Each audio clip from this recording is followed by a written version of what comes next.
weekend all. Ira Epstein of Linn Associates with your weekend wrap-up, and this will be your weekend edition of the financial markets for May Day, May 1st, 2020. So another huge decline in the stock market, not monstrous, but a huge one.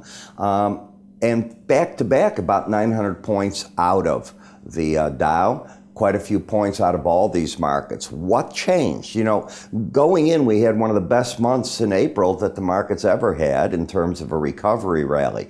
But that's the issue. Is it a recovery rally?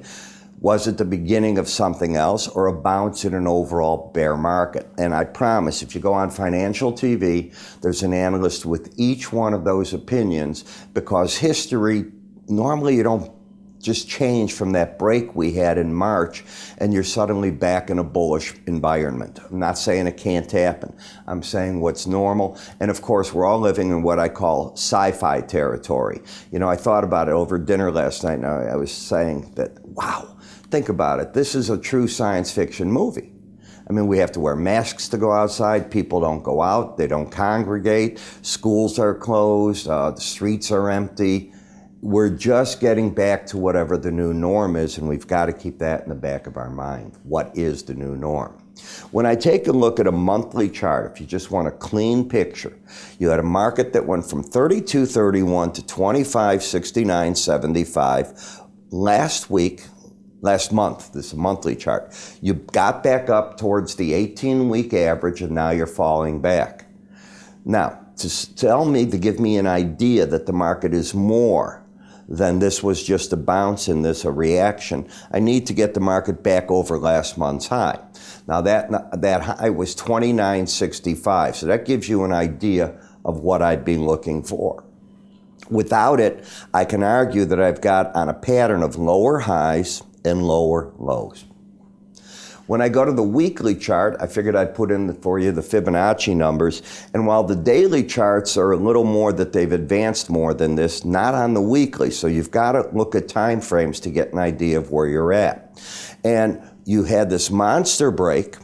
You've had a bounce that carried about 45%. You didn't quite make it to the 50% area, and you're stalling out. This is why some of the analysts, I'm convinced, are still saying this market can make it back to these lows or for a retest. And you know, I don't know where they throw in the towel. I always throw in the towel. If you get over the 62% area, the odds are that you're not going back to retest those zones. But got to get over that number. Here's your weekly chart. This is, by the way, an area chart of just closes. Remember that. Let's get rid of that and put back on the noise. Now you got up over that 60% area. This is where the argument comes in for people on the bar chart saying maybe those are the lows. I understand the argument. I can make the argument both ways. So that's the interesting part. What's the trend? Well, right now this trend is up. You have a pattern on the weekly chart of higher lows and higher highs. Where's the resistance? You're in it. You had sliced through the 200-week average like butter. Then the market came back up and it started stalling, and it's still stalling at the 100-week average. You have to close over the 18-week average to get the bias up. So while the swing line is up, the argument is this is a bounce in a market that's still bearish, and it didn't get over that key bias number. At least that's how I interpret the chart. If you take out 17.25, you would begin a pattern of a higher high and lower low, should that happen right now by the end of the week. That's not a trend. So right now, I don't see a trend that restarts to the downside. You can certainly get falling prices. When I look at Bollinger Bands, we had that 3-week period of the panic where the market got under this number, and then it just pulled right back against it. Now, the odds of staying under the black dash number or over it, it's only 5% of the time. So you had an extreme. We know what caused it. We know the panic that set in, and now the market's in a reassessment, and that's what you see. This is a reassessment period. When we come to the slow stochastics, momentum has gone flat. Now, for a while, it had turned up. You see it right through here. And that's what was carrying the market. But now it's sort of laying down. It can go either way here. I'll say what I said before. Strong resistance, 29.85. In the NASDAQ, a different story. This market's got the pattern of higher lows and higher highs. This is the stronger market. The support in the market, and I said support now, not resistance, 86.39.50. If you take out 83.42, then all this work is for naught. Doesn't mean you're going back down here. This market's rallied a lot more than the other markets, and as you can see, it's over that 18-week average of closes. As you can see on the weekly bar chart in the Dow, you had a 50% plus correction. Didn't quite make it up here. You've had a bearish crossover in the chart, and this is something I always look at. As you can see, this 100-week average in red is now, 18-week average is now gotten under the 100-week average. So that is something that I'd be looking at. I think it's fairly important. This is right here, the 200-week average, and that's what you're fighting at.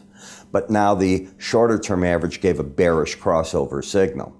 In the Russell, you've had this bearish crossover signal, and finally the market has come alive, and people are saying, well, it's participating finally. I don't know if it is. All it did is go back to a 50% bounce from the whole break.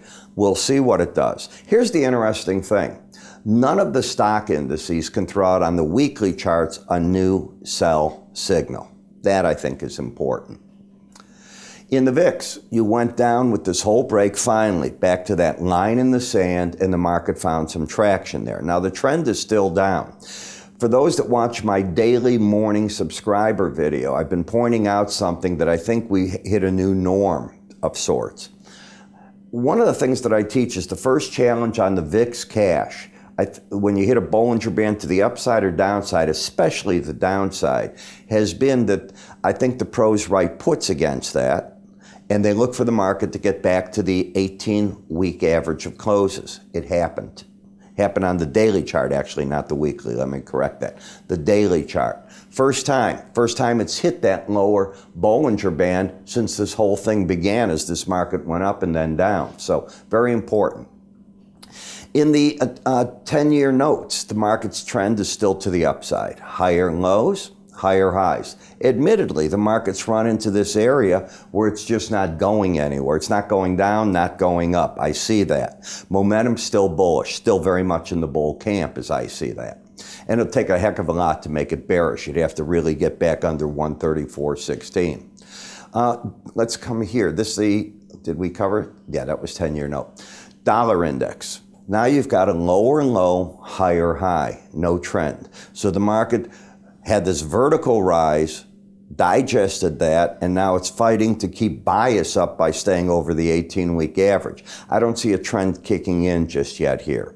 In the eurocurrency, it's the mirror image of the dollar. You made the lower lows, and then with this week's rally, you took out that high. You stopped at the 18-week average, and you know how I feel about that. That's your line in the sand. And that's what the market did, but it also negated the downtrend. So these markets are looking for something to give them a start and a new set of wheels to ride, I might say. Canadian dollar. You've been in a downtrend. You ended it when you crossed this high right over here. Why? That set up the pattern of higher lows and higher highs. It's not an uptrend per se because the filter on it, which would be being over the 18-week average or under it. So it's a bear market rally off of an extreme breakout that happened out of a sideways action up here, and now the market's digesting what to do next. The Japanese yen is still very much in the bull camp. It still has the pattern of higher lows, higher highs. You'd have to take out 92.62 to break that pattern. And if it were broken and settled under 92.27, it would still not be a downtrend because you'd have a higher high and lower low. Bulls are still in control there. Bitcoin, a breakout to the upside. And if you see that, if you're watching my daily charts in the morning subscriber video, I've been really keeping you up on this one. Higher lows, higher highs. Target could be the 10,821 level. You'd have to get under 64.65 to negate this at this point in time. Momentum up too. Now here's the differential between the Brent and WTI crude. First off, the pattern. You can almost see right here the higher spike lows and the higher highs that you've had. So you can see that Brent is gaining on WTI. We lost another 50 well shut-ins again now happening. So we are very quickly, and that's the one thing about U.S. shale people don't understand. You can turn this on and off in a matter of weeks. And it's not going anywhere, it's just waiting. Now, what will happen is a lot of the smaller producers, they'll probably have to, as events like this happen, get gobbled up by the bigger ones. They don't just go away. Their assets get bought. And this is the time where you're going to see those asset purchasers come out. The big boys, the Chevron, so on, they could be at play.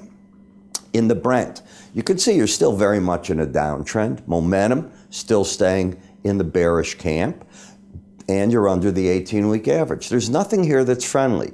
You'd have to get over 36.43 to break this downtrend. Hasn't done it. Still bearish.